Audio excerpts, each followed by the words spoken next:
Salut, j'espère que vous allez bien, moi ça va.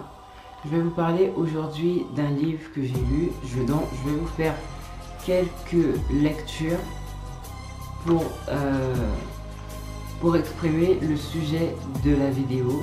Un sujet que je ne vais pas beaucoup détailler, sur lequel je ne vais pas m'étaler parce que ce que je vais vous lire va tout dire. Le livre que je suis en train de lire est un livre de Yanis Gauthier qui s'appelle ça là.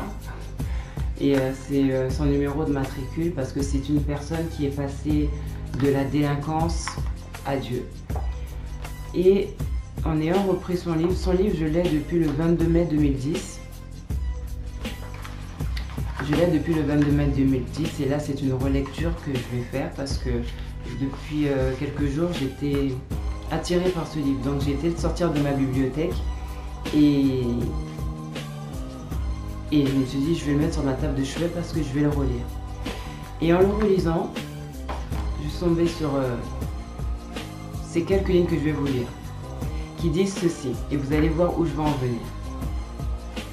Souvent, lorsque nous traversons de dures épreuves, nous avons besoin de notre famille, de nos amis, de toutes ces personnes qui étaient là autour de nous lorsque tout allait bien. Vous savez, ces meilleurs amis qui prennent la place de votre femme ou de vos enfants.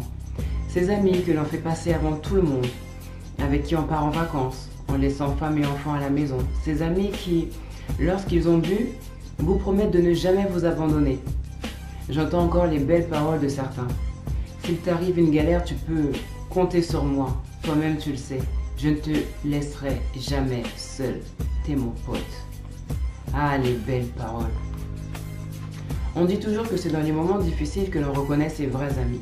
Eh bien moi, il m'a fallu aller en prison pour constater que ces amis à qui j'accordais la première place, que je faisais passer avant mes enfants, avec qui j'ai traîné et vécu les pires galères pendant des années, ces soi-disant frères m'ont tous abandonné. Il n'y a plus personne. Je suis seule avec ces murs qui m'entourent et qui m'écoutent. Seule dans ma galère.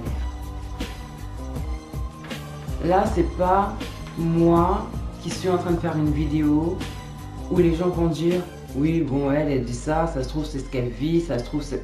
Là, c'est pas moi, c'est Yanis Gauthier qui le dit.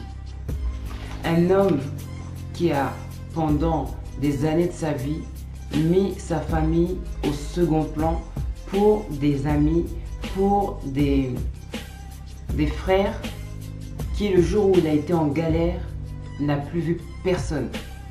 Et un peu plus loin dans le livre, la seule personne qui était là, c'était sa femme. C'était la seule. Là où les potes ont fui par 7 chemins, lui n'a trouvé et retrouvé que sa femme.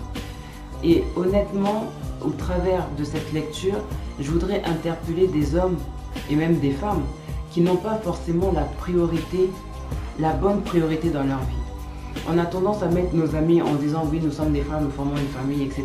On ne va jamais s'abandonner. Mais je pense que Yanis Gauthier était dans la même optique avec ses amis et quand il a eu la galère, il n'y avait plus personne.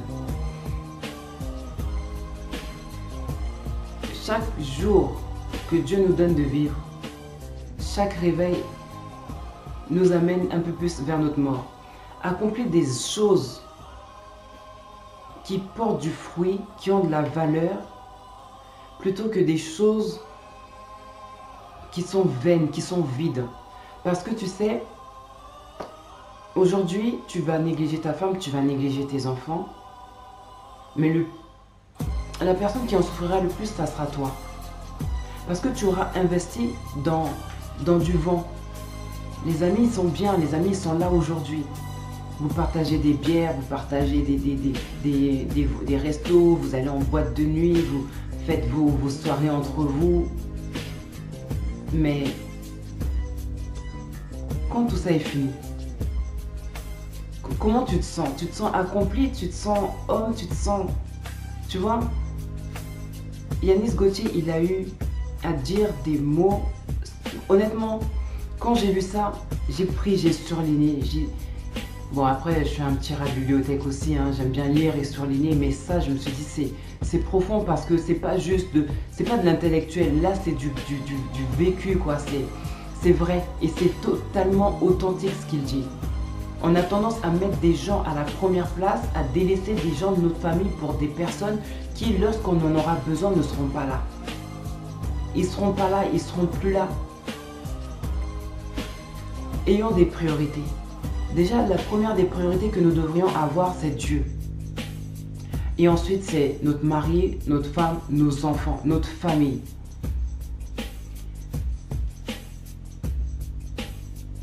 Quand on est libre, là, on se dit on fait ce qu'on veut, on fait ce qu'on veut.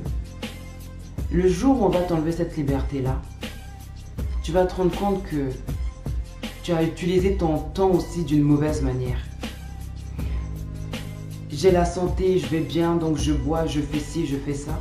Le jour où ta santé sera touchée, là tu vas commencer à te dire, j'ai utilisé la grâce que j'avais d'une mauvaise manière.